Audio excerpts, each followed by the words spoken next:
ધીરે ધીરે pre monsoon activity વધશે ત્યારે 21-22-23માં પ્રી મોન્સૂન એક્ટિવિટી વધશે અને અરબ સાગર પણ સક્રિય થવાની શક્યતા રહે છે, જેના કારણે પશ્ચિમ ઘાટમાં પણ વરસાદ થવાની શક્યતા રહે છે અને વાદળો તો અત્યારથી આવવાના છે. આજે 1 કે 2 ઓક્ટોબરના વાદળો દેખાશે. ધીરે ધીરે ક્લાઉડ કવર વધશે અને તારીખ 19, 20, 21, 22, 23, 24 ને 25માં પ્રી મોન્સૂન એક્ટિવિટીનો વરસાદ થવાની શક્યતા રહે છે. પરંતુ ચોમાસું જે છે એ સડસડ ગતિ પકડશે અને 26 તારીખ કે તેના પહેલાં કેળ કાંઠે પહોંચશે, પણ તેની અલગ અલગ નોર્મ હોય છે. એ નોર્મ પ્રમાણે જો હવામાન ખાતું નક્કી કરશે અને એ હવામાન ખાતાના નોર્મ પ્રમાણે ચોમાસું આગળ વધશે તો સારું રહેશે. ચોમાસાની ગતિ સડસડાટ વધવાની શક્યતા રહેશે. એટલે આ વખતે અલ નીનોની ધાસ્તી છે. 149 વર્ષ પછીનો અલ નીનો જીવન થયો છે. અલ નીનો નીનો-3 વિસ્તારમાં પેરુ ખાતે બનતો હોય છે, પરંતુ આ અલ નીનોની ધાસ્તી વચ્ચે પણ હવે લગભગ ભારતનું ચોમાસું શરૂઆતનું સારું રહેવાની શક્યતા રહેશે.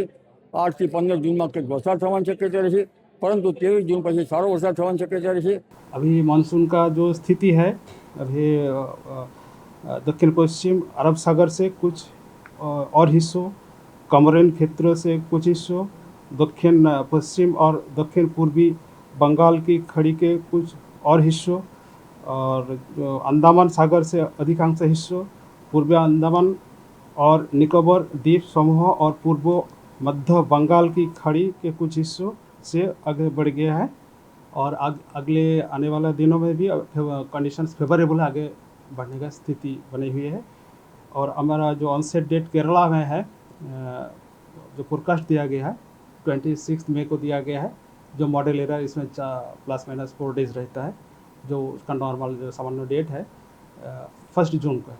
धीरे धीरे प्री મોન્સૂન એક્ટિવિટી વધશે ત્યારે 21-22-23માં પ્રી મોન્સૂન એક્ટિવિટી વધશે અને અરબ સાગર પણ સક્રિય થવાની શક્યતા રહે છે, જેના કારણે પશ્ચિમ ઘાટમાં પણ વરસાદ થવાની શક્યતા રહે છે અને વાદળો તો અત્યારથી આવવાના છે.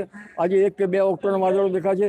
ધીરે ધીરે ક્લાઉડ કવર વધશે અને તારીખ 19, 20, 21, 22, 23, 24 ને 25માં પ્રી મોન્સૂન એક્ટિવિટીનો વરસાદ થવાની શક્યતા રહે છે. પરંતુ ચોમાસું જે છે એ સડસડ ગતિ પકડશે અને 26 તારીખ કે તેના પહેલાં કેળ કાંઠે પહોંચશે, પણ તેની અલગ અલગ નોર્મ હોય છે. એ નોર્મ પ્રમાણે જો હવામાન ખાતું નક્કી કરશે અને એ હવામાન ખાતાના નોર્મ પ્રમાણે ચોમાસું આગળ વધશે તો સારું રહેશે. ચોમાસાની ગતિ સડસડાટ વધવાની શક્યતા રહેશે.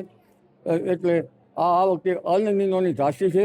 149 વર્ષ પછીનો અલ નીનો જીવન થયો છે. અલ નીનો નીનો-3 વિસ્તારમાં પેરુ ખાતે બનતો હોય છે, પરંતુ આ અલ નીનોની ધાસ્તી વચ્ચે પણ હવે લગભગ ભારતનું ચોમાસું શરૂઆતનું સારું રહેવાની શક્યતા રહેશે. 8 થી 15 જૂનમાં કંઈક વરસાદ થવાની શક્યતા રહેશે, परंतु 23 जून પછી સારો વરસાદ થવાની શક્યતા રહેશે.